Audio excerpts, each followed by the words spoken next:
எனக்கு ரொம்ப பிடிச்ச கவிதை இது. என் மருந்து நீ, உன் மருந்து நான். ஒரு காயப்பட்ட பறவையை கண்டேன். என் உடைந்த இதயத்திற்கு ஆறுதல் தேடி ஆலய நிழலுக்கு சென்றபோது ஒரு காயப்பட்ட பறவையை கண்டேன். வழியில் துடிக்கும் அதன் ரெக்கைக்கு ஒத்தடம் தந்தேன் என் வழி மறந்து. என்னை அறியாமல் சிந்திய ஒரு துளி கண்ணீர் மருந்தானது அதற்கு. வலி நீங்கியதும் பாடத் தொடங்கியது பறவை. அந்த கீதம் மருந்தானது என் உடைந்த இதயத்திற்கு.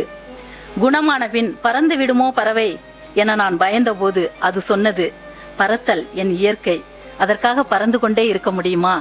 தரை இறங்கும் போதெல்லாம் உன் தோளிலேயே வந்து அமர்வேன் என்று.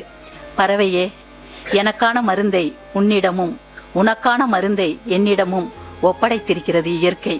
உன் சிறகசைப்பில் நான் இருப்பேன், என் இதய துடிப்பில் நீ இருப்பாய்.